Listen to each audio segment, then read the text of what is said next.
புதுக்கோட்டையிலேருந்து மும்தாஜுங்கிறவங்க கேட்குறாங்க. என்ன கேட்குறாங்கன்னா, தௌஹீது பள்ளிகள்னு அவங்க சொல்லுவது வந்து மதரசாவை சொல்கிறாங்க. தௌஹீது பள்ளிகள் இல்லாத போது சுன்ன ஜமாத்து பள்ளியில் கல்வி கற்க செய்து, அந்த கல்வி கற்கிற வச்சு விளங்க வேண்டியிருக்கு. பள்ளின்னா பள்ளிவாசலை சொல்லலாம். அப்போ தௌஹீது மதரசா இல்லாத போது சுன்ன ஜமாத்து மதரசாவில் கல்வி கற்க செய்து ஆலிமா பட்டம் வாங்கலாமான்னு கேட்குறாங்க. அவங்க ஊரில் வந்து தௌஹீத் அடிப்படையில் மார்க்க கல்வி கற்றுக் கொடுக்கக்கூடிய ஒரு மதரசா இல்லை. அதே நான் சுன்ன ஜமாத்துக்காரங்க என்ன செய்கிறாங்கன்னா, அந்த ஆலிமா படித்து கொடுக்குறதுக்குன்னு ஒரு மதரசாக்கள் நடத்துகிறாங்க போல இருக்கு. எங்கள் பிள்ளைய அதில் அனுப்பி அந்த மார்க்க கல்வி கற்று இந்த ஆலிம் பட்டம் வாங்கலாமான்னு கேட்குறாங்க. அது உலகத்தினுடைய ஒரு பட்டமாக இருந்தால் எங்கே வேணாலும் வாங்கிட்டு போகலாம்.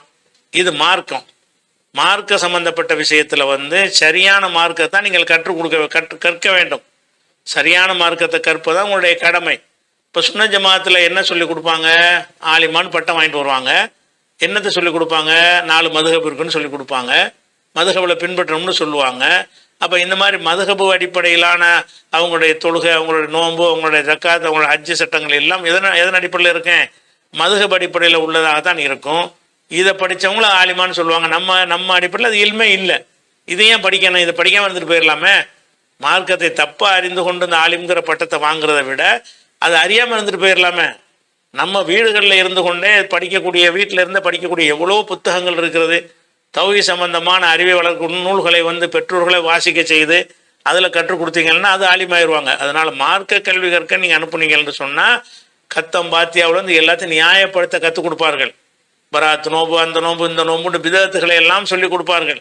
இதெல்லாம் வந்து நாம் நடைமுறையில் பழக்க வழக்கத்தில் இருக்கிறது. அதெல்லாம் தீன் என்ற பெயரில் படிச்சுட்டு வந்து உங்கள் பிள்ளையும் 4 பேர் வழிகெடுக்கிறதுக்கு அது உதவக்கூடியதாக இருக்கும். படித்தது தானே வெளியே போய் சொல்லுவாங்க. படித்தது தப்பாக இருந்தால் தப்பானது தான் போய் மக்கள்கிட்ட பிரச்சாரம் பண்ணுவாங்க என்கிற ஒரு காரணத்தை வைத்து பார்க்கும் பொழுது அந்த மாதிரி மதரசாவில் பிள்ளைகளை சேர்த்து படிக்க முடியாது. ஏன்னா கல்விங்கிற பேரில் அவங்க சொல்லிக் கொடுக்கக்கூடியது குர்ஆன் ஹதீஸ் மட்டுமாக இல்லை.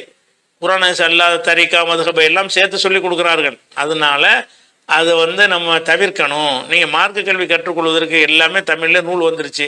ஆன்லைனில் எவ்வளவோ நீங்கள் உட்கார்ந்துக்கிட்டு அந்த பாடங்களை படிக்கிறதுக்கு எவ்வளவோ ஆன்லைனுடைய வகுப்புகள்லாம் இருக்கிறது, வீடியோ ஆடியோக்கெல்லாம் இருக்குது. அதுலேருந்து நீங்கள் கற்றுக்கிற முடியும். அது பார்த்துக்கணும்.